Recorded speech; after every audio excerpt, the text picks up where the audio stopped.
Apa kabar semuanya? How are you today? Ya, saya harap Anda semuanya dalam keadaan baik-baik saja. Baiklah saudara, hari ini saya akan membahas satu tenses yang namanya present simple tense atau simple present tense. Kenapa kita mesti belajar tenses ini? Tenses ini sangat bermanfaat buat kita karena tenses ini banyak sekali digunakan dalam kehidupan kita sehari-hari. Kalau kita ingin mengatakan kebiasaan kita, kalau kita ingin mengatakan jadwal ataupun yang lainnya, ini kita kebanyakan kehidupan kita itu banyak menggunakan salah satu tenses yang namanya simple present tense ya. Simple present tense itu polanya itu subjek tambah verb satu atau objek. Begitulah biasanya di dalam grammar ada yang namanya pola subjek, kemudian predikat atau verb satu, kemudian objek ya. Nah, mari kita lihat. Ini ada satu contoh. I visit my mother every Sunday ya. Nah, di sini subjeknya I, kemudian visit, ini verb satu, saya kasih miring ya, visit my mother every Sunday. Kemudian he plays tennis very often ya, ia sering bermain tenis, plays ya. Ini juga verb satu ya. Kemudian the shops in my town close at 5 p.m. ya. Ini subjeknya ya, the shops, kemudian predikatnya itu adalah close ya. Jadi subjek verb satu ditambah objek. Oke. Sangat gampang sekali ya tenses ini. Oke, mari kita lanjutkan. Nah, subjek itu ada beberapa ya. Subjek itu ada, misalkan di sini ada yang namanya I, kemudian we, kemudian you, kemudian they ya. Nah, biasanya kalau subjek ini itu biasanya ya work, walk, eat, teach ya, sama ya. Tetapi kalau sudah subjeknya she, kemudian he ya, kemudian it, nah ini biasanya tambah s ya. Jadi she works, kemudian she walks ya, atau she eats ya, atau she teaches. Subjeknya mau pakai yang he atau yang it, semuanya pakai s atau is ya. Anda ingat saja itu yang tiga ini. Atau misalkan nama orang misalkan Dede atau misalkan Jones ya, itu pakai s biasanya. Misalkan Dede works, John works ya. Nah, tapi kalau orangnya lebih dari satu tetap tidak berubah. Ini work ya, kemudian walk, eat atau teach. Oke, do you understand? Oke, good. Oke, mari kita lihat contohnya ya. I visit my mother every Sunday. I tidak pakai s, tapi kalau sudah ketemu he ya, he plays, nah ini pakai s. Tidak bisa kita mengatakan he play, tapi he plays pakai ya. Kemudian the shops, nah ini shop, ini toko-tokonya kan lebih dari satu. Tentang singular atau plural, ciri-cirinya Anda buka saja di linknya di video saya, sudah banyak dicaya di channel itu dengan grammar-grammar yang lainnya ya. Salah satunya itu tentang singular dan plural ya. Salah satunya ada di sini ya. Oke. The shop in my town close at 5 p.m. So, jadi di sini tidak pakai s, close, tidak closes. Kenapa? Karena di sini adalah plural, jamak lebih dari satu. Nah, kemudian di sini she goes to work early. Tidak she go, tapi pakai es ya. She goes to work early. Bagaimana kalau kita ingin membuat kata pertanyaan ya, atau dalam bentuk negatifnya? Kita lihat. Kalau yang namanya simple present itu ada yang namanya helping word. Helping word atau auxiliary di dalam istilah grammarnya itu ada kata-kata tambahan, do not or don't ya, untuk subjek I, we, you, they atau dalam bentuk plural. Plural itu lebih dari satu ya.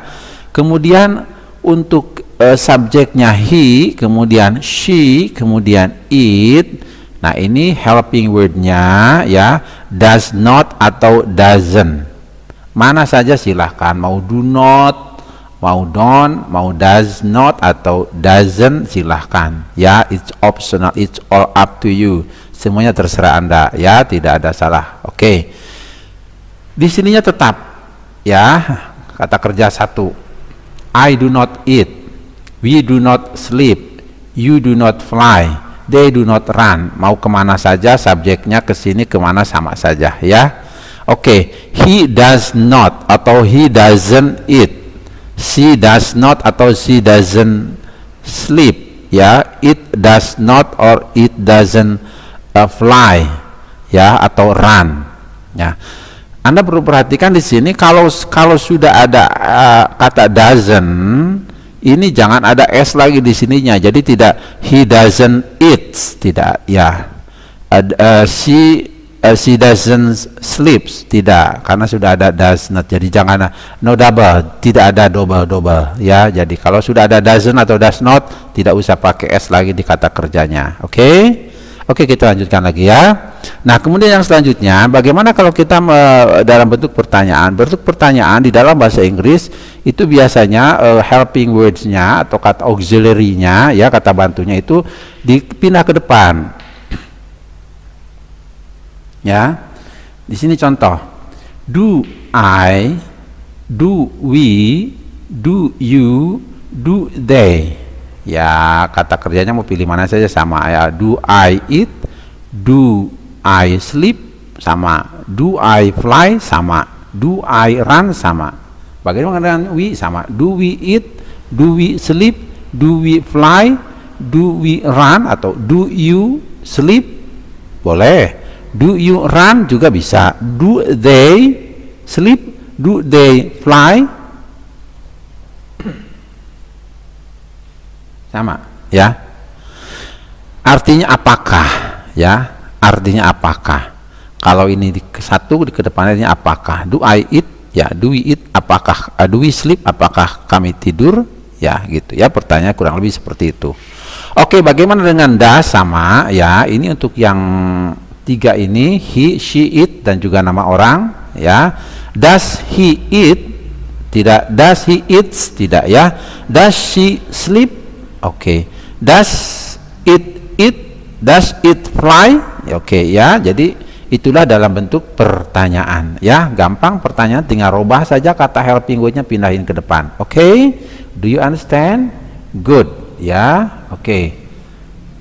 Kita lihat contohnya ya.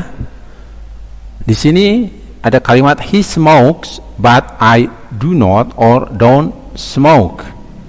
Ia merokok tapi saya tidak merokok ya. Kemudian my brother works in a bank. He does not or doesn't work in a hotel. Kakak saya bekerja di bank. Kakak saya tidak bekerja di hotel. Oke, yang Anda perhatikan di sini, my brother works pakai s, tetapi kalau sudah ada kata does atau does not, s-nya hilang. Jadi tidak he does not or doesn't works, tidak. S-nya hilang karena sudah ada doesn't atau does not. Ya. Ini Anda harus perhatikan ya, jangan ada double. Kemudian kita lanjutkan, we do not or don't go out in the evening. Kemudian does he smoke? Apakah ia merokok? Yes, he does. Ya, tidak, s-nya hilang. Ya, kalau sudah ada does, s-nya hilang. Ya, lain dengan yang ini. Ini he smokes. Karena sudah ada does, s-nya hilang. Does he smoke? Yes, he does. Ya, does your brother work in a hotel? No, he doesn't. Nah, ini pun s-nya hilang. Work sudah ada does. Okay? Do you go out in the evening? No, I do not. Ya, or no, I don't. Ya. Do you play piano well? Yes, I do.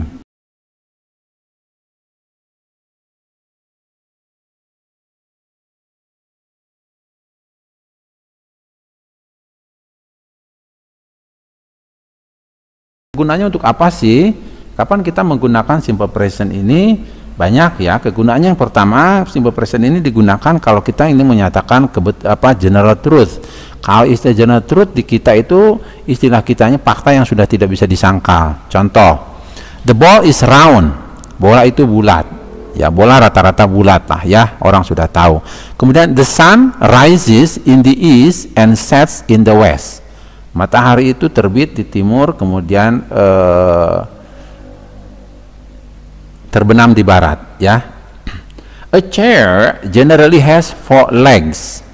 Kursi pada umumnya has 4 legs ya. Memang ada yang satu one leg ya, or 2 legs ya, tapi umumnya itu kan generally has 4 legs. Oke. Kemudian yang kegunaan yang kedua, habitual actions atau repeated actions. Jadi untuk menyatakan kebiasaan sehari-hari atau pekerjaan yang sering kita lakukan, kita pakai simple present. Dan ini kehidupan kita pasti banyak pakai simple present ya. Contoh, my mother goes to sleep at 8 p.m. ya, ibu saya biasanya tidurnya jam 8. Kemudian I go to school on foot. Saya biasa pergi ke sekolah itu jalan kaki. Ya, kemudian she eats breakfast at 7 in the morning.